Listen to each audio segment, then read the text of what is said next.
So it was brilliant getting all the people here. Is this, how many Ignites have you been to? It's my second. I was in Accelerator, and now I've just Amazing. qualified to join EO. Okay, so when did you start in Accelerator? September 23.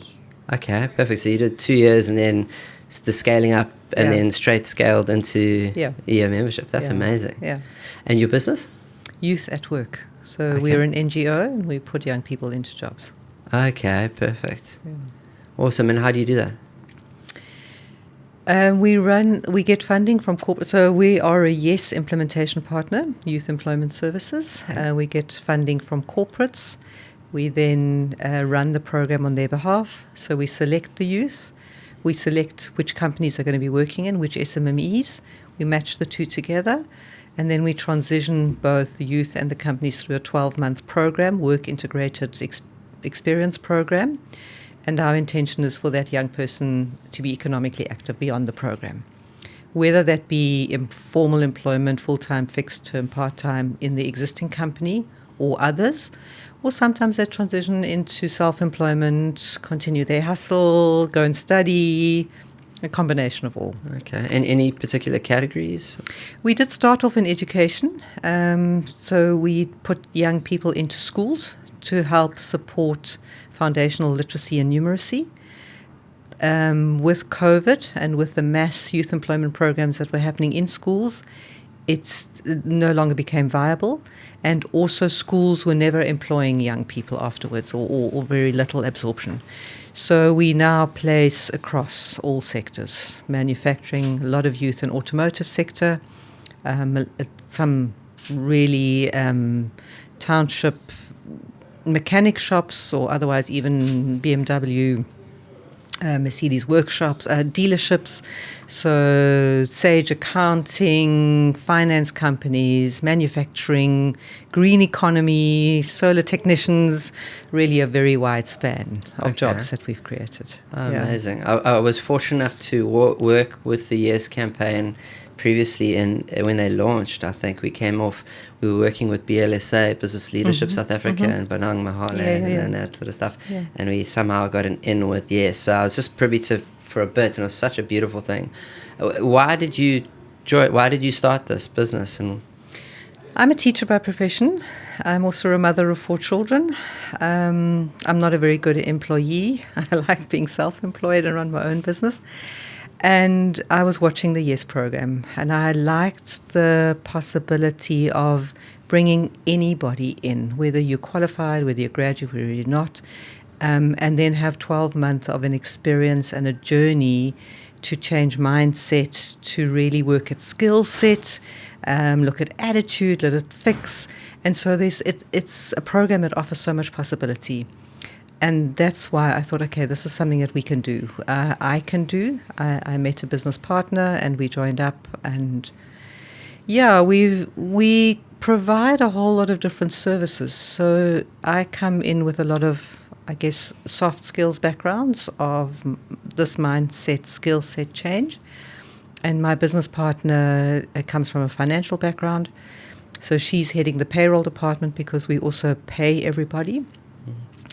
And it's been amazingly rewarding, because over these last 6 years, we've put well over R500 million back into youth's pockets and communities, and seen what have they done with the money, and how has it helped them, and how has it changed communities.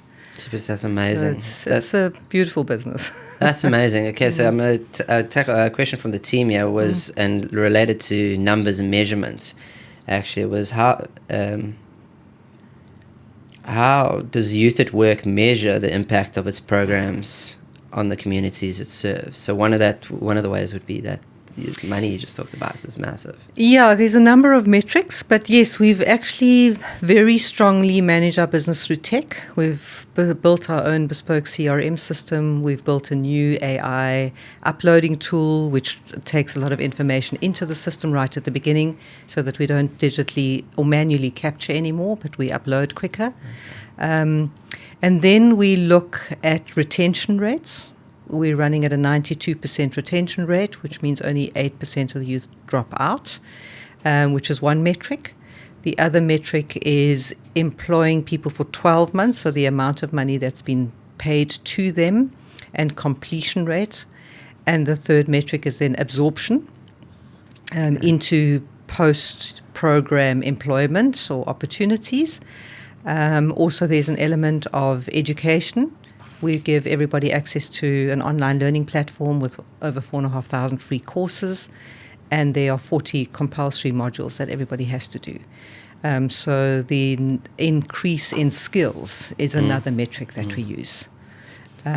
What we're trying to really focus on now is not what are the companies doing for the youth, but what is economic advancement of the companies because they have young people working for them.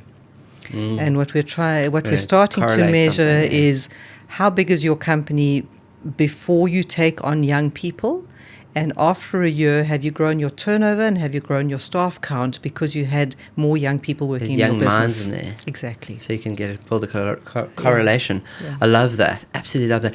So I was fortunate enough to work with Sunlight on, I think it was in about 2014, 15, and our goal for the project, it actually never went live.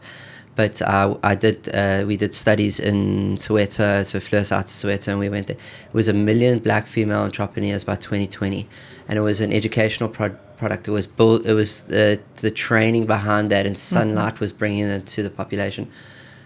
Do you have brands? Are there brands sponsoring other than Yes and like those type of like Coca-Cola? Are there any other kind of brands that support you? We work with 130 different corporates but they are all funding the YES program, which means they fund the salary and they fund a little bit of program management fees.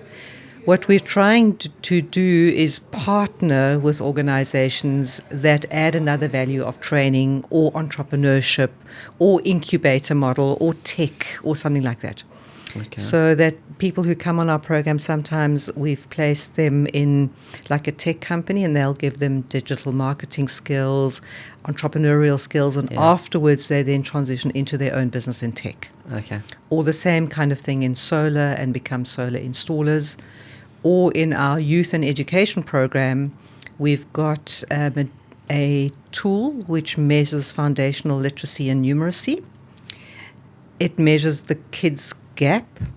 We then deploy young people who are interested in teaching or who are teachers and unemployed and upskill them with trauma-informed methodology and access to a technology tool that then indicates where the learning gaps are, and then they close those learning gaps. Okay. So the multiplier effect of employing one person in a school with technology and some upskilling on methodology, the multiplier effect of how many children have been impacted in improved foundational literacy and numeracy, and therefore their whole career pathing.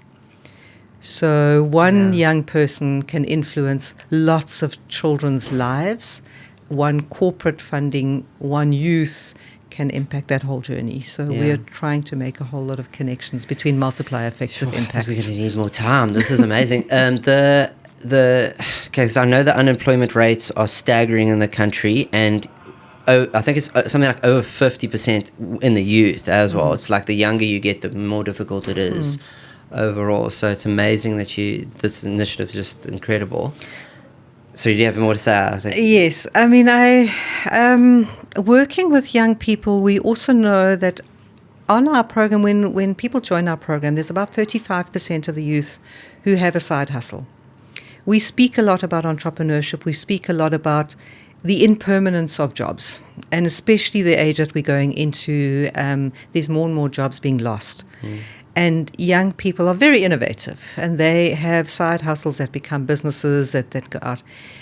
Also working with other professionals like Gigi Alcock from Casanomics and looking at Capitec's latest figures, they're actually saying the unemployment rate in the country is 12%. Okay. So it's much less than the formal metrics can prove because the informal market just cannot be measured. Okay. But there's more and more studies coming out to actually say that South Africa's economy is robust, it's growing. The informal market, Capitec brought out a study to say it's growing at 14%. So it's not the growth of 3 to Doom and 4% gloom, that we think it is. Okay. I think we just haven't integrated these numbers. We haven't looked at them. And quite frankly, the formal sector's a little bit scared because they don't know how to control, how to measure, how to include Yeah. this economy. But we believe the unemployment statistic is actually a lot lower. Okay. Yeah. Perfect. Well, I'd love to speak some more. Is there anything you want to say as you leave? Yeah, I just want to send a message out there, particularly to women and women entrepreneurs, to say, I was a mom with 4 children and my husband was very ill and I needed to go and work and I decided to open a business. The skills that we have, the impact that we can do, the dream that you can have to do something that grows and becomes really impactful is big. And I really just want to encourage everybody to look into yourself and just take that step. It's a beautiful journey. We've done amazing work and it's purpose-driven work and it doesn't feel like work. It's just that we're all in here to make a better society. It's a gift. Thank you so much. Thank Amazing. you.